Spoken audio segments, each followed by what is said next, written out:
Warahmatullahi wabarakatuh. Selamat sore teman-teman. Sebelumnya perkenalkan dulu, nama saya Siti Husnul Khotimah. Saya dari Prodi S1 Administrasi Rumah Sakit semester 5, mahasiswa Stikes Muhammadiyah Bojonegoro. Nah, kebetulan nih dengan adanya video ini saya akan melengkapi UTS saya tentang jaminan mutu. Nah, sebelumnya kalian pasti sudah pernah mendengarkan tentang jaminan mutu atau mutu. Nah, di sini saya akan menjawab 5 pertanyaan yang sudah saya ringkas dan saya akan jabarkan. Yang pertama yaitu tentang apa sih konsep juran. Nah, konsep juran di sini yaitu tentang konsep trilogi juran atau biasanya mencakup tentang perencanaan mutu, pengendalian mutu, dan juga perbaikan mutu. Nah, di antara 3 tersebut itu memiliki contoh-contoh semua. Yang pertama nih, contohnya perencanaan mutu. Pasti di setiap produksi atau tentang pelayanan, itu dia pasti memiliki perencanaan mutu. Contoh, di suatu perusahaan dia itu memiliki perencanaan mutu yang harus mengikuti standar A, standar B, dan juga mungkin standar-standar lainnya. Yang kedua yaitu tentang pengendalian mutu. Apa sih pengendalian mutu? Pengendalian mutu itu biasanya dilakukan untuk tetap mengkontrol dan juga mengawasi setiap dari bagian-bagian kegiatan yang akan dilakukan. Misal dari bahan yang akan dilakukan, terus cara pemasangan, cara pemakaian, dan juga lain-lainnya. Itu akan selalu dikontrol agar pengendalian itu tetap berjalan dan sesuai dengan kualitas yang dimau. Nah, yang ketiga yaitu tentang perbaikan mutu. Nah, di setiap perusahaan pasti dia akan melakukan undakan-undakan tangga. Kenapa disebut undakan-undakan tangga? Karena dia pasti akan sedikit demi sedikit naik untuk memperbaiki mutunya. Entah itu mutu dari segi teknologi atau mutu dari segi kecanggihan, mutu dari segi pemakaian, dan juga mutu dari segi hasil. Di situ pasti. Untuk jawaban yang kedua yaitu tentang 5 aspek jaminan perspektif mutu layanan kesehatan. Nah, yang pertama pasti ada efektivitas, yang kedua ada efisien, yang ketiga ada keselamatan, yang keempat ada ketepatan waktu, dan yang terakhir yaitu berpusat pada pasien. Di sini kita akan kupas sedikit-sedikit ya. Nah, sebelumnya apa sih mutu layanan yang aspeknya penting itu? Yang pertama efektivitas. Dia efektif untuk beberapa hal, untuk beberapa hasil, dan juga untuk beberapa perawatan yang sesuai standar. Itu sudah diwajibkan. Nah, yang kedua yaitu efisiensi. Efisiensi yaitu berkaitan dengan waktu. Waktu yang produktif, tidak menunggu terlalu lama, dan juga waktu yang cukup. Yang ketiga yaitu tentang keselamatan atau safety.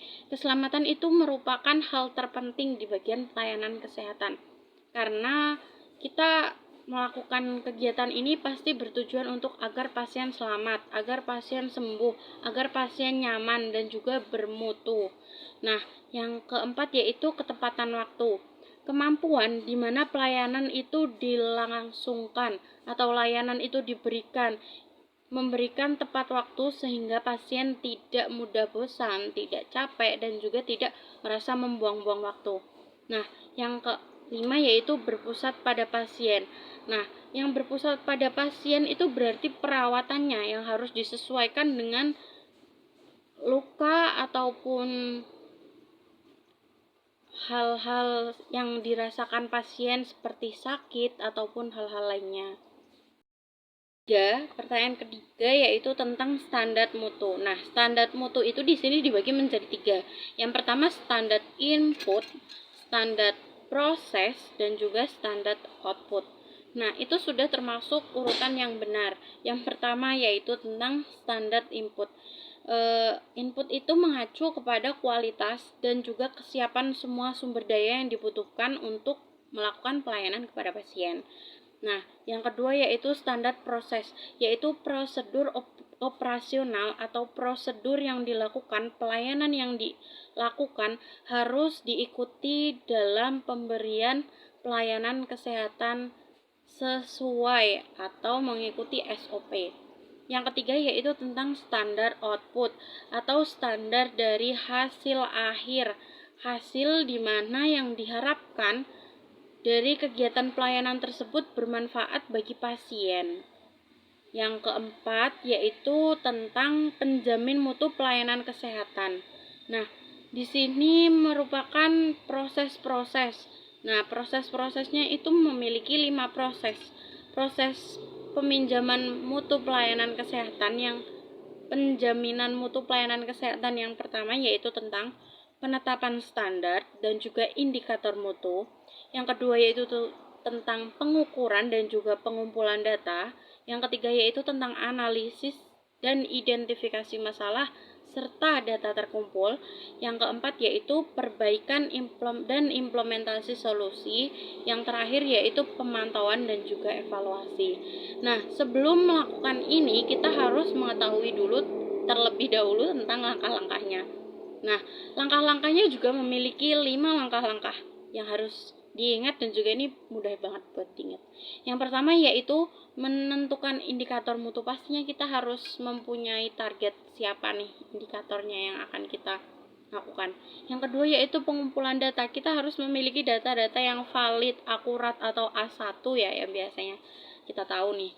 Yang ketiga yaitu tentang analisis mutu. Analisis mutu itu biasanya kita lakukan dengan cara terjun lapang untuk melihat gimana sih sebenarnya data ini valid atau enggak gitu kan. Yang ketiga yang keempat yaitu tentang evaluasi capaian mutu. Nah, evaluasi ini sangat penting untuk menilai kinerja kita. Kasarannya yaitu tentang gimana sih antara peraturan dan juga kebijakan, apakah sudah berjalan sesuai yang apa kita inginkan ataukah melenceng ataukah bagaimana. Yang terakhir yaitu pelaporan dan tindak lanjut. Nah, di sini nanti pasti kita akan membuat data dan kita laporkan. Setelah kita laporkan, kita pasti akan pembahasan tentang tindak lanjut. Apa sih agenda kita ke depannya, target kita ke depannya, evaluasi kita ke depannya harus bagaimana. Nah, yang terakhir yaitu tentang pengukuran mutu. Pengukuran mutu sendiri di sini dibagi menjadi 3 ya, teman-teman.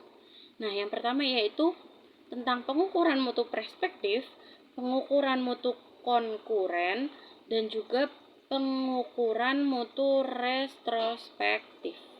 Nah, kita bahas satu-satu ya. Pengukuran mutu prospektif sendiri yaitu pengaturan pelayanan yang kita lakukan sebelum pelayanan itu diberikan kepada pasien. Nah, kenapa sih kok harus gitu?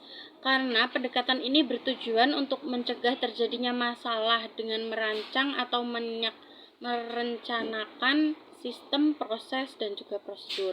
Nah, yang kedua yaitu tentang pengukuran mutu. Pengukuran mutu konkuren sendiri dilakukan saat pelayanan itu sedang berlangsung atau saat sedang melayani pasien. Dengan kata lain, peraturan ini dilakukan secara real time atau sejalan dengan proses pelayanan kepada pasien. Nah, tujuan utamanya yaitu untuk memantau mutu secara langsung apakah berjalan sesuai atau tidak. Nah, yang ketiga yaitu tentang pengukuran mutu retrospektif. Nah, pengukuran mutu retrospektif sendiri ini dilakukan setelah pelayanan pasien.